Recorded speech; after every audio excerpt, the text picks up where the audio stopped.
come back to Maypac again because I like you guys to remember what happened. So, an article by No Laying Up, 37 times Skip Bayless was wrong on Floyd Mayweather. Let's begin from the beginning. So the way this began was back in September of 2009. Mayweather can't beat Pacquiao, would struggle with Sugar Shane. Did beat Zab, but old Gaddy washed up Oscar. Very skilled, but overhyped. So that's how he started. And he predicted that Floyd would struggle with Sugar Shane Mosley. Well, let's put it this way. Shane Mosley did hurt Mayweather early in the fight in round 2. But after that, he didn't struggle with Shane. You know, there was nothing like that, right? So he was wrong. In 2010, he said, Pac-Man just said Mayweather would be easier fight than Clottey. I believe him. Still think Floyd's scared of Pac. Just too quick, intense. That was March 2010. So he was saying from all the way back in 2010, like a big old troll that he was, that Mayweather was scared of Pacquiao. Let's just keep it going. You know all of these are wrong, so let's just keep it going. Still say Mayweather would get sliced and diced by Pac-Man. He would hit Shane with everything he had and left. Oh, he hit Shane with everything he had and left no marks. Pac too quick and potent. So Mayweather beat Shane Mosley, the guy that Skip Bayless said back in 2009 that he would struggle with. And he's still saying that Pac would be too quick and he would mark up and slice and dice Mayweather. Mayweather's still running from Pacquiao, obviously afraid of him, and I can't blame Mayweather for that. He would take his first beating. This is after the negotiations fell through. If there's any doubt that Pac-Man would hurt Mayweather, Floyd just guaranteed it with his racist rant. That's if Floyd has guts to face him, fight him, whatever. After watching Pac-Man, Mayweather had to be thinking, I want no part of that. Who wants to get his face cut, eyes shut? Not Floyd. This is what he's saying all the time. So you can see he was just a big old troll. That's what he basically was doing. What Pacquiao would do to Mayweather just happened to whatever this guy's nose is. I don't even know what that is about. Floyd Mayweather just made something like $40 million. 40 mil? Now he'll take another 6 months off. Why let Pac-Man cut him up? Finally, Bob Arum calls out Floyd Mayweather. Says he's scared of Pacquiao. This is in 2011. Knows he'd go down in 3 rounds. Yes, we definitely will debate this today. This was after Mayweather beat Victor Ortiz, knocking him out. Skip Bayless posted this nonsense. Arum dead about Mayweather. Trying to shame him into fighting Pac, but he's scared. Steroid test, weak excuse. Knows he'd get hurt. It turned out to be a very strong excuse. If Mayweather, that great defensive magician, that brilliant, what's he care about how powerful Pac is? Couldn't he box circles around him? No. Pac agreed to steroid blood test close to fight, just not on fight day. That's good enough unless Mayweather is afraid of 4th round KO. This is October 20, 2011, right? It's so funny. Pacquiao ended up having to do the test right up to the day. And before that, they agreed to 14 days before the fight, and Pacquiao didn't want that. If Pacquiao said okay, he'll be there May 5th. Mayweather would come up with another drug test excuse. He's almost 35, afraid of getting hurt. He ended up fighting Pacquiao when he was 38, by the way, Skip Bayless. Arum was right. Pacquiao could knock Mayweather out or make him quit by 4th round. Too fast, powerful, skilled, driven. Why the fight won't happen. And Bayless held to that argument all the way up until the fight day. Please don't tell Mayweather, but Pacquiao, such a boxing genius that he would use that fight as a tune-up to lure Floyd into ring, will hurt him. This was November 2011. I think it was against Margarito or something. Mayweather says he's not a coward, yet says no way he gives Pacquiao 50-50 split. Another Floyd excuse. Sure sounds like he's afraid. 50-50 split. Isn't this after Pac? Okay, never mind. Saturday night I saw a 35-year-old Mayweather who lost some quickness of hand and foot. That's the main reason he wants to avoid Pacquiao. And this was when he fought Cotto, who is a hell of a fighter. Not Pacquiao. Not like Pacquiao. What I mean by that is Cotto brought a really good fight to Floyd. Pacquiao didn't do that. Pacquiao told us on today's show he'll give Mayweather 55% of the profit, take PET test just before the fight. So what's the hold up? Floyd's scared. Actually, he ended up taking only 40% and Mayweather took 60%. Mayweather's manager said Pacquiao ain't dictating bleep to Floyd, huh? Floyd dictated every turn to Pacquiao, who now accepts. Floyd's ducking. And that was not true. It's Pacquiao. It's 2:12 a.m. in Bristol, Connecticut. If they wait any longer to start this fight, Mayweather might be too old to fight Pacquiao. It was December 9, 2012 when Pacquiao got his ass knocked out. You better believe Mayweather's still afraid of Pacquiao. After what he did to Marquez's face, muscled up Marquez can punch now. Floyd can't. I'll be watching. So you can tell he was just trolling, right? You can see he's trolling because he's throwing all these comments, and you can tell it's just a fan troll. It's just troll. He's throwing shots at Floyd. I'll be watching the Clippers beat Golden State, and Mayweather's afraid of Pacquiao. Now Floyd Mayweather will keep running away from Manny Pacquiao. This is 2014, 2 years after Pacquiao got his ass knocked out by Marquez. Pacquiao again calls out Mayweather. He's right. Floyd has gone Hollywood. More than ever afraid to fight Manny. Will lose. Might get hurt. This is called punking the superior boxer. Okay? And this is the nonsense that we have to deal with. They never had intentions of making that fight. I do not believe Mayweather will ever fight Pacquiao because Mayweather fears he would get knocked out. It's just punking the dude because you know it ain't going to happen. Once more, Floyd Mayweather's afraid of Manny Pacquiao, period. End of story. So these jackasses are the people which cause Mayweather to look like he's some kind of coward because you have these punks out there punking him. And this guy was one of those punks. I'll say it again. No way Floyd Mayweather Jr. will fight Manny Pacquiao because he's afraid he would lose and get hurt. Mayweather insisting on a rematch clause if fights Pacquiao. Obviously afraid he'll lose the first fight, which he would. Well, punk. What now? You know? And what's more interesting is he's talking about Mayweather will want a rematch clause. There was no rematch clause. Love what Pacquiao posted about Mayweather. Quick throwing punches on Instagram. Let's get into the ring. Floyd won't because he's scared. Just once, I want Floyd Mayweather to get on the record saying he wants to fight Pacquiao. He won't because he's more scared than ever of him. And Mayweather came and said it on Showtime. Mayweather keeps saying he wants Manny, then make impossible demands because he's scared of Manny Pacquiao. Yeah, you just punking the dude. Pacquiao now dares Mayweather with let's make history. Any year now. Floyd, how much longer can you run? Mayweather will experience hand speed, carrying power like he's never felt before. This is February. This is before the fight because the fight was made. Of course, Punk won't say that. His defensive brilliance, boxing IQ won't be enough. Punking the dude right to the end. If you missed this, Stephen A. says, I will eat every word of it. Nope. Floyd Mayweather had to stop ducking Manny Pacquiao or live with a tainted legacy, right? Skip Bayless. What a punk. Pacquiao extremely confident in our show today, saying Mayweather fight won't be tough as De La Hoya or Cotto were for him. I believe. You believed everything, didn't you? Delusional Floyd fans, you better face reality this March 15th. Pacquiao will knock out the 38-year-old Mayweather. Floyd Mayweather has never faced hands or feet this quick or punches this powerful or will this strong. This was the 21st of April 2015. Mayweather's a terrible person, but he beat Manny Pacquiao on Saturday night. No matter what your stance on Mayweather, we can all join together and celebrate the ass hat that is Skip Bayless. A simple, advanced Twitter search of Bayless tweets with mentions of Mayweather is absolute treat. Bayless has trolled us for 5 years plus on this fight, swearing that Manny would win. Here's the stroll being wrong 37 times.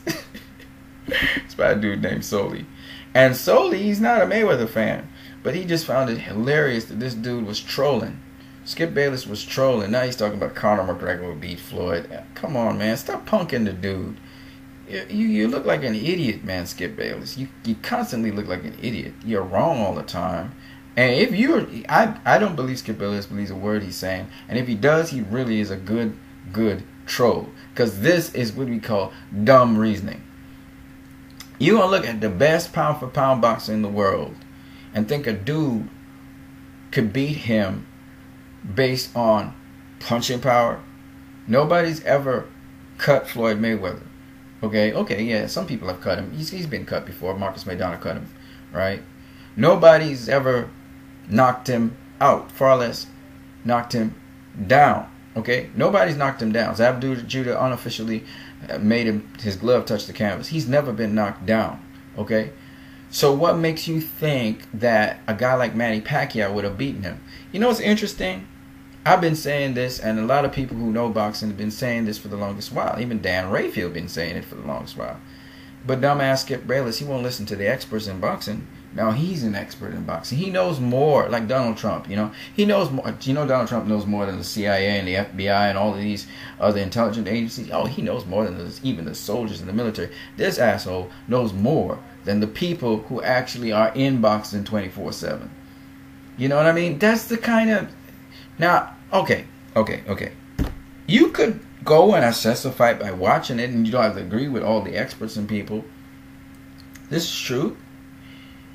But come on now. When even anybody who knows boxing, anybody, is saying the same thing, and they can point it out to you round by round. Let's go through round 1. Let's go through the rounds that Skip Bayless said Pacquiao won somehow. Let's go through round 8, for instance. I think he thinks that Pacquiao won round 8. Okay? Let's go through round 8. Pacquiao lands 3 lefts. He lands a double left that catches Floyd. Alright? Then he catches him again with another straight left. Right? He goes to Floyd's weak side and catches him. So that's 3 times. Floyd lands 2 hooks on Pacquiao. And he catches him with the counter right against the ropes. He catches him again with the counter right against the ropes. And he catches him with the counter right in the center of the ring. Now, if you want to talk about spectacular punches and spectacular things that happened, those were the highlights of round 8. Now, how can you say that Pacquiao won that round? How? Because he caught... What, Pacquiao hit him with harder punches? More effective punches? What's your criteria? Because Floyd outpunched and outlanded Manny Pacquiao in that round. And on top of that, the highlight punches of that round were those punches I just mentioned. So, I don't understand. Like, it's one thing to say, okay, the experts around, which I do sometimes. Like, I talk about the experts and historians, especially with past greats. They don't mention certain things about past greats. They don't really go back and watch the fights of past greats. They just, brainwashed into a narrative, and that's it. Okay, I can understand that. But it's another thing when you're saying, this Pacquiao won this round, but you cannot point out why specifically he won the round. You see what I'm saying? I'm giving specifics here. And that's the dumb thing. This is where it gets idiotic. Skip Bayless has some facts that he uses. Okay, we can go with that. He's saying that people are so enamored with Floyd Mayweather that they taken by what he's doing, and they don't really look to see what Pacquiao's doing. Okay, but all I gotta ask Skip Bayless is, who was fighting whose fight?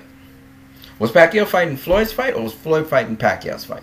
Okay, Skip Bayless. Okay, let's just assume, Skip Bayless, for the argument's sake, that the punch stats are all wrong for some reason. I don't know. The people who were just counting punches, they just got entranced by Floyd Mayweather, and they're like zombies. I'm under the power of Floyd Mayweather, and I can't count punches properly all of a sudden, right? Let's just say all of that happens. Let's just say we're in an alternate universe, like Skip Bayless is in, right? Who was controlling the fight? Please don't tell me Manny Pacquiao was controlling the fight, because Manny Pacquiao's a dude who throws 1,000,000 punches. Okay?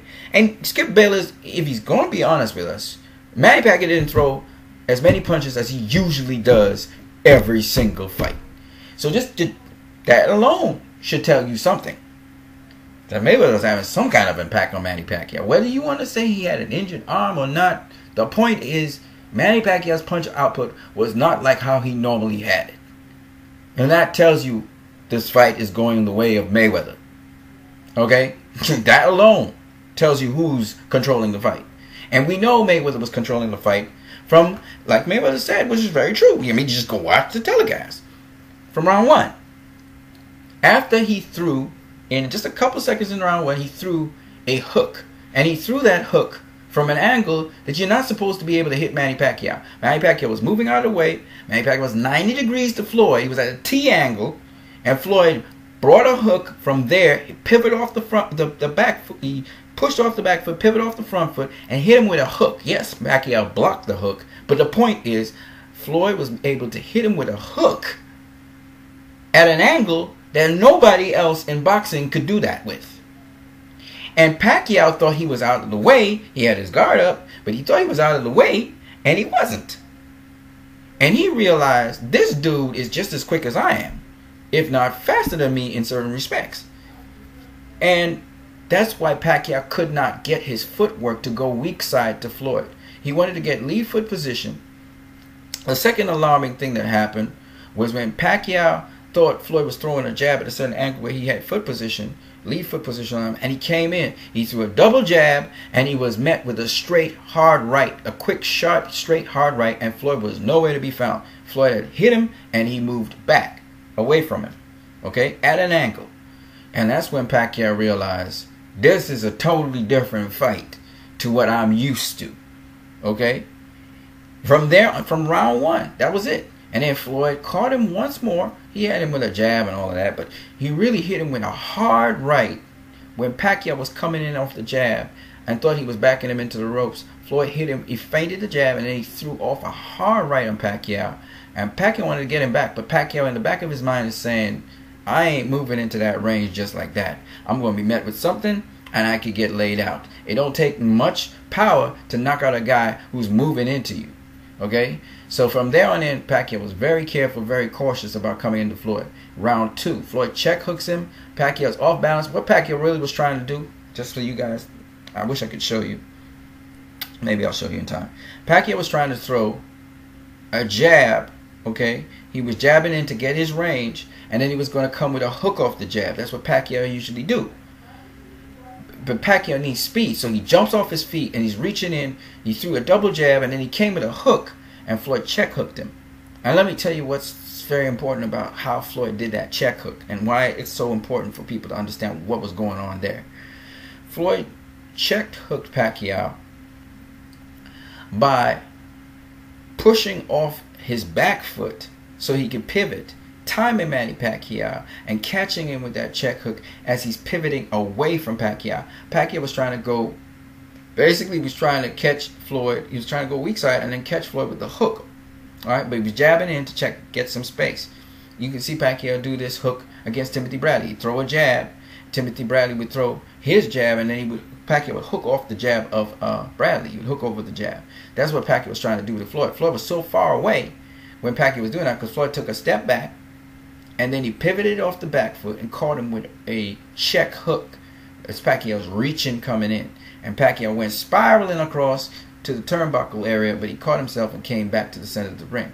Okay.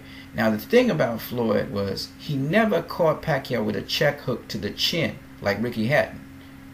If he had caught Pacquiao with a check hook on the chin, to the tip of the chin, if Floyd was working for that, he would have knocked out Pacquiao. Okay? But he kept on check hooking him over the ear, top of the head, side of the head. That's where he would keep on check hooking him. And I had the feeling that Floyd didn't really want to knock out Pacquiao. I think he went for the knockout in round 11. And then he just kind of backed off again. He said, I'm going to just coast. Okay? So, at the end of the day, my point is this. This fight was clearly in control by Mayweather from round 1. Round 2 just certified that Pacquiao couldn't be just bursting in on the scene playing Tasmanian Devil. He'd have get tagged up so nasty and so bad it wouldn't have been funny. Okay? Floyd would have just destroyed him like he did Ricky Hatton. You don't just come in recklessly on Floyd. You just don't do it. You know, Marcus Maidana took a lot of punishment in that first fight against Floyd, coming in recklessly. So the second fight, you notice he didn't come in as reckless as he did the first fight. And there's a reason, okay? Floyd was establishing distance. Not only was he establishing distance with movement, but he was chopping Marcus Maidana down round by round. It don't look like he was doing that, but that's exactly what he was doing. And that's why Marcus Maidana, in the final seconds of the fight, even though he did bloody up Floyd pretty good, was still, you know, he was just getting chopped up. Okay, 11th round, he got chopped up pretty good, and then 12th round, Floyd was coasting. So my point anyway is this. My point is, these narratives are what do harm to very, very good fighters. And then we have these dumb, brainless fans who come and just echo the sentiments. They're just dumb. That's why Donald Trump won. Because he had the people who were uninspired to go vote, who should have voted. And then you got the dumb people who decided to vote for this dude, even though he was lying to them, even though he showed that he was incapable of being the president of the United States. They still went with him. So here he is. He's going to be president of the United States, and whatever happens, happens. You know what I'm saying? And it's just what it is. You guys have a great one.